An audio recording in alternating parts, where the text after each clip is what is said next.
Welcome back, you two. Greetings, Lord Here. Glad you could join us. Glad to be here. I would have come sooner, were our own defense is not in question, but I am pleased to report that our soldiers are assembling for deployment to Alamigo as we speak. We're grateful for your support. Thanks to the efforts of our allies, it won't be long before we've established defensive positions on this front as well.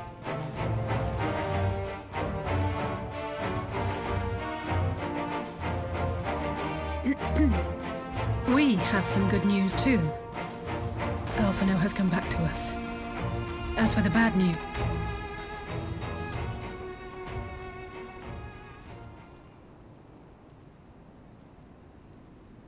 So, Alphino won't wake up, Gaius van Baelsar is alive and hunting Ascians, and the Empire is planning to poison us all with toxic gas. Does that sound about right? Ordinarily, any one of those things would have left me in shock. But the way things have been lately, it's all starting to seem pretty normal. Getting back to your report, are we sure this Black Rose is the weapon Maxima was talking about? It fits the description. And it seems we have Alphino to thank for sparing us an early demonstration of its effectiveness. I have a feeling this won't be the last time his bravery in the Empire will serve us here in Eorzea. The threat of an unknown weapon has had us all on edge.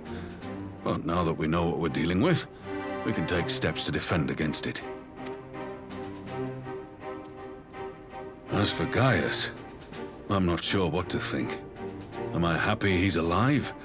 Not in the slightest. Am I happy he's hunting Ascians? Aye, I'd have to say I am. Oh, speaking of Garleans you didn't expect to see, we have a tale of our own, as it happens. When we sent envoys to the Imperial Army to request talks, they returned with the message that Varys Zos Galvus would be attending. The Emperor himself. Well, Varys did sanction the Popularis peace mission. But knowing that an Ascian walks in his son's skin, I do not see how we can trust him or anyone from that nest of vipers. The Alliance would proceed with negotiations regardless, if only to give ourselves more time to prepare. We do, however, require your cooperation. Right. Yes. So, as a condition for the talks to go forward, the Empire has requested that a member of the Scions be present. There'll be a representative from each Alliance nation, of course, but I'm afraid we have to ask that you come along too.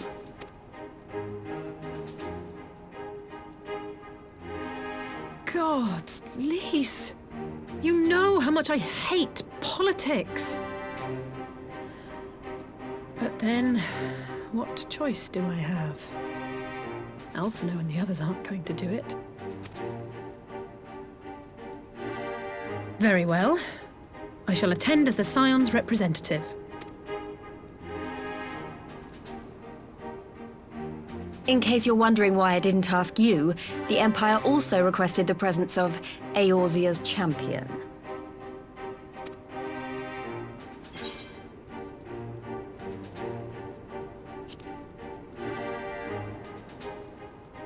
That's settled then.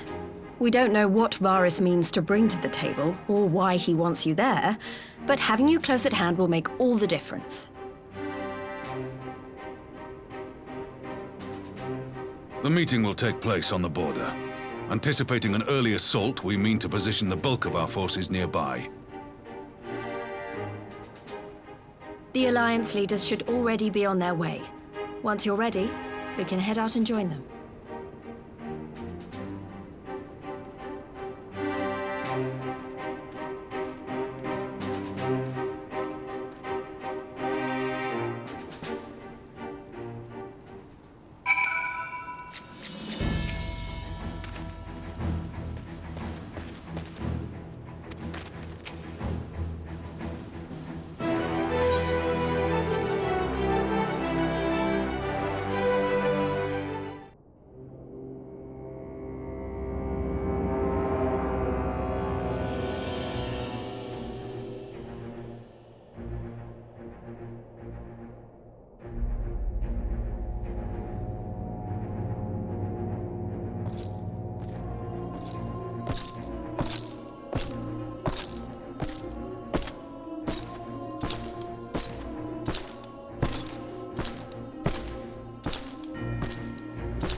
esteemed representatives of the Eorzean Alliance.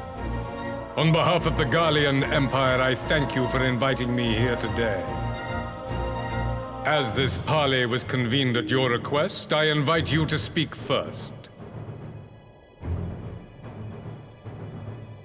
Very well, Your Radiance. I, Nanimo Ulnamo, 17th in the line of Ul, should be pleased to oblige you.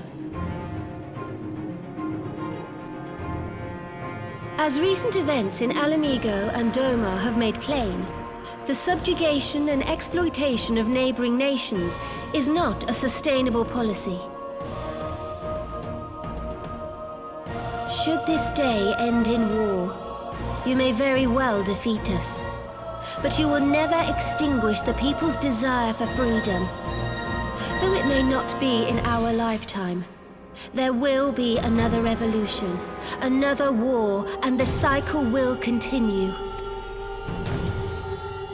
Doma has entered into a concord with the nations of Eorzea, a partnership wherein we recognize one another as equals. Garlemald could be afforded similar treatment. You need only set aside your ambitions and join us in paving a path towards peace.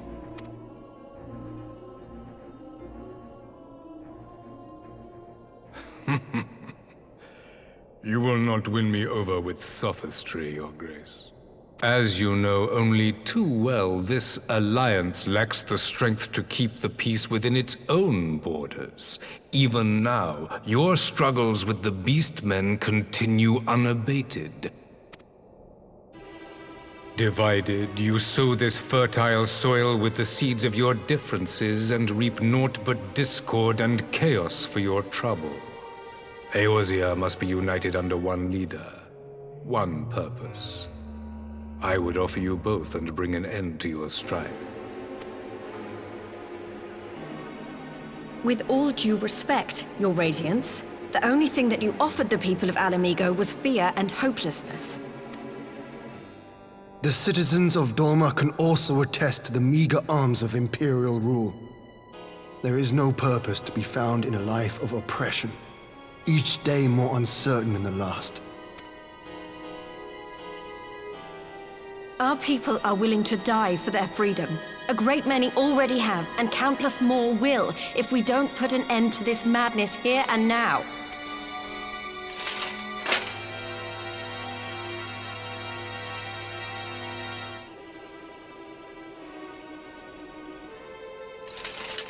We brought order and stability to your lives. This madness and bloodshed is of your own making. You broke the peace, not Garlemald.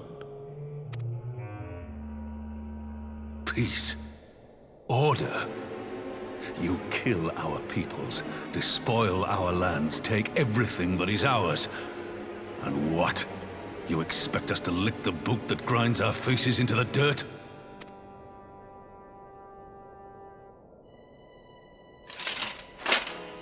I expect you to weigh the costs. To recognize that countless lives have been lost on both sides in pursuit of a greater good, and to not squander all we have achieved in a fit of petulance.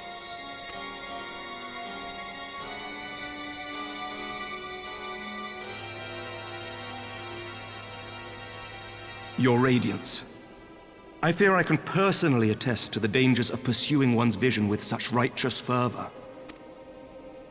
For 1,000 years, the Holy See of Ishgard waged war with dragons.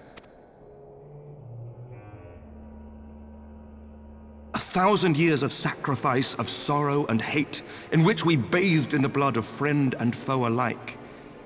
Had it gone on any longer, we may well have drowned. Yet we have chosen to raise ourselves out of this bloody spiral, and have since made peace with our former enemy. So I understand. No doubt the dragons were more receptive to your overtures in the wake of their leader's demise.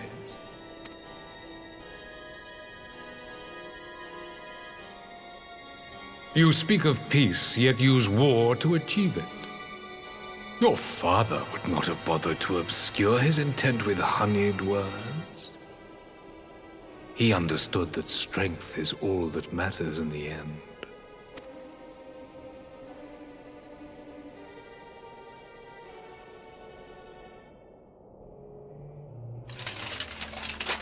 Without his clarity of vision, I can but wonder what will become of Ishgard and her people.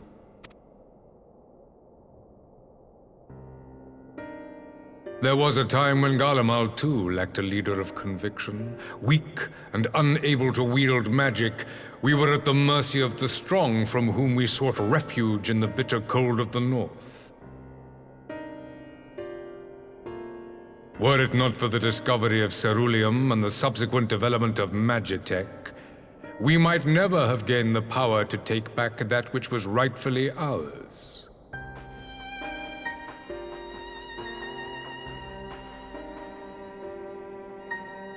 You speak as if your people were the first to have been driven from their homes. Limsa Lominsa was built by wayward souls in search of a place to call their own. On the shores of Vilbrand we found it, and from those humble beginnings did we grow and flourish. And all without robbing our neighbors of their liberty.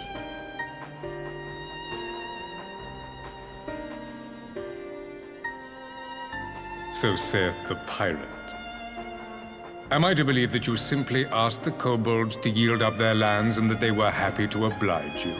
That you did not drive them out like rats in the hold of one of the many ships seized by your privateers?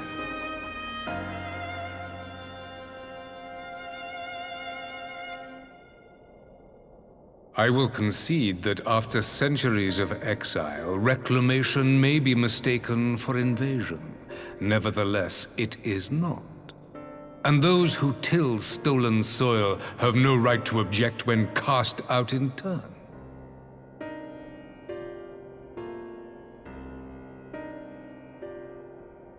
Your uncompromising nature rivals that of the Ixal.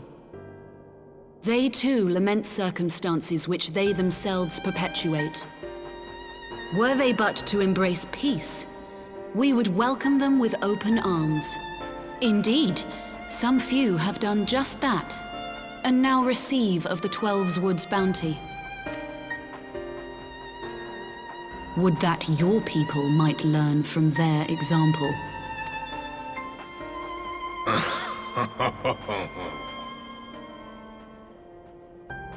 You dare compare us to the Birdmen? You who thought to invoke the 12 and threaten all of creation?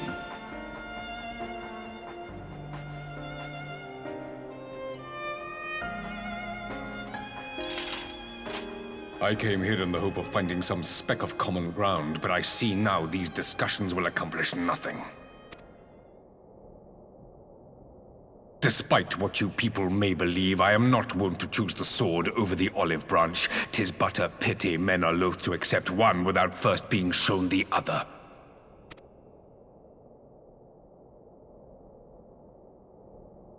Wait! I beg you. This meeting was supposed to be a chance to find a way forward together, not to bemoan the missteps which brought us here.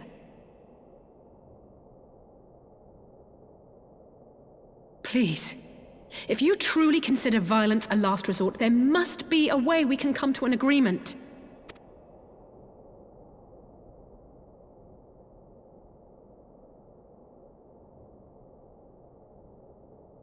As Mistress Alisaie says, we did not come here to bicker over the past, but to discuss how we might strive towards a brighter future. Emperor Varys, may I suggest a short recess, that all present might compose themselves prior to beginning anew?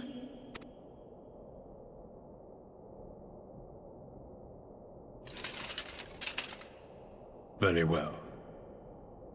I pray this intermission will suffice to move these talks in a more constructive direction.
Now then, who would have the floor? Before we resume, I wish to offer you an apology. After you graciously accepted our invitation to discuss an armistice, we have done naught but rebuke you at every opportunity. I believe I speak for all of us when I say we are deeply sorry for our discourtesy.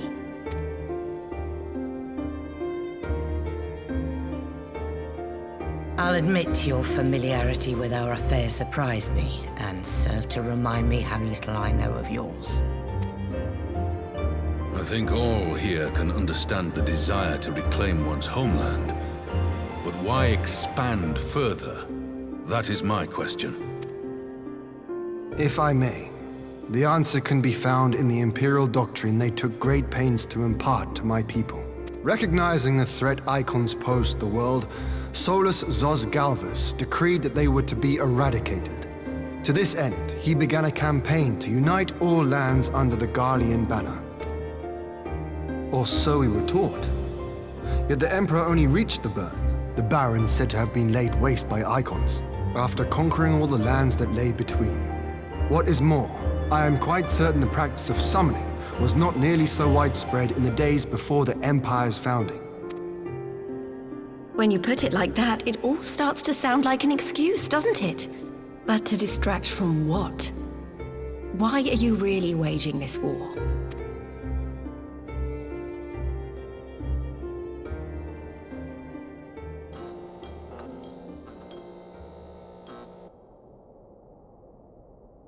Finally, you ask the right question. I can but hope you heed mine answer and at last accept the righteousness of our cause. My goal is this: to return the world to the way it once was, the way it was always meant to be. In doing so, mankind will be made whole once more.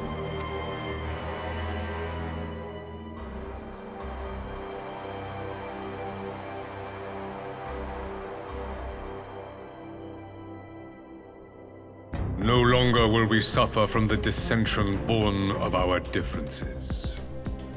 There will be but one race, a perfect race, as we were when time began. What in Rhalgr's name are you talking about? I am talking about the origins of the star, of the source and its 13 reflections.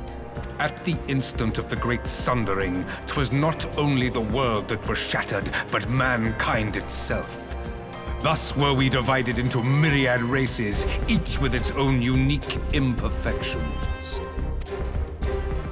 That is why man looks upon his neighbor and feels fear and hatred, why he wages war, why he kills his brother. You all in your own way have proven as much today. The peace you seek is but a fleeting solution to a fundamental problem. One which calls for more drastic measures. To bring about everlasting peace, our worlds must be rejoined. That is the goal the Empire would see realized. The glorious future unto which we shall one day shepherd mankind. A rejoining of worlds. I have heard this tale of the Source and its reflections before. Are these not the selfsame desires as the Ascians? Emperor Varys, do not trust in their words. They will lead you to your doom. My father thought to use them, but in the end he succumbed to their temptations. He embraced summoning like so many other pawns before him. Do not tell us you mean to do the same.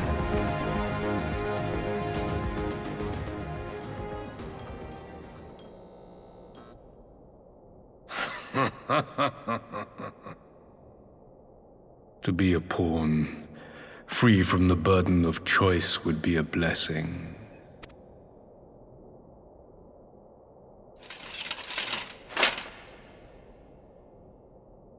But I forswore that privilege the day I learned that the Garlean Empire was built by the hand of an Ascian. What?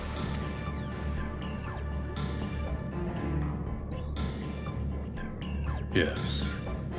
My grandsire, the former emperor, is of their number. And who better to build an empire capable of bringing about the calamitous change we desire? Would you condemn me for this alliance? For bowing to the will of these shadowy masters, when the prize is true and lasting peace?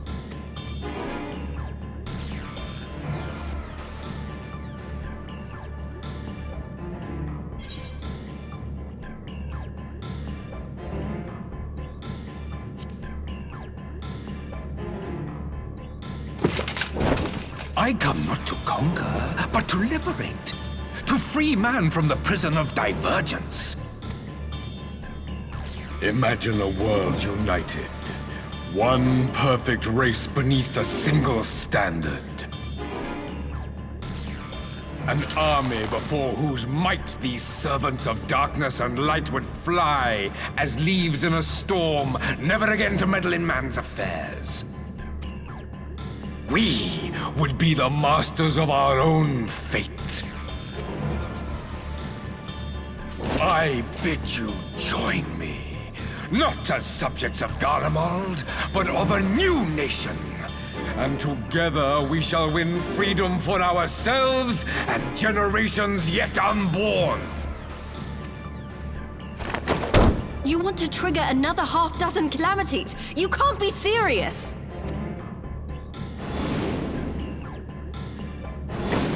Have you forgotten how many died? There will be no one left!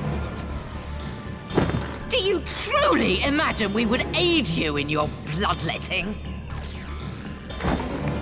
It is unthinkable, unconscionable.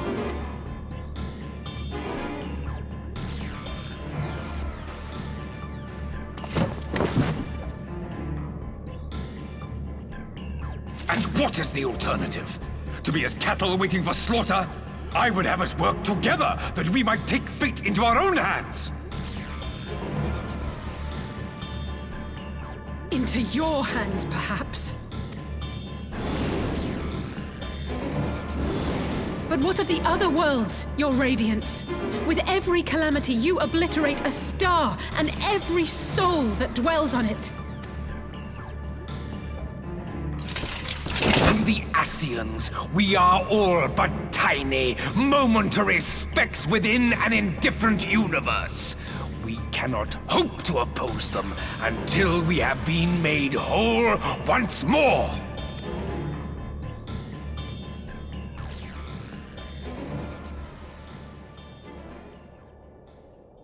Are these truly the words of Garlemald's ruler? The flaws and foibles which you so abhor are what make us who we are. Every nation, even yours, Emperor Varys, is made whole through the combination of these imperfections, the strengths of one compensating for the weaknesses of another. While it is true that man succumbs all too often to anger and avarice, he may yet overcome his baser instincts through the forming of bonds with others, fostering community and cooperation. That the protector of an empire should not only reject these fundamental truths, but seek to change them at so dear a cost to life is indefensible. Such a man is not fit to govern.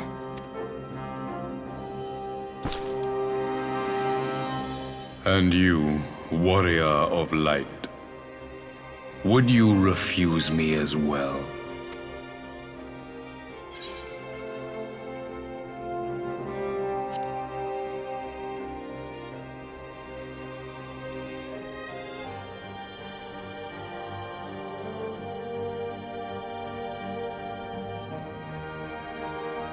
It would seem the Alliance is of one mind on this matter.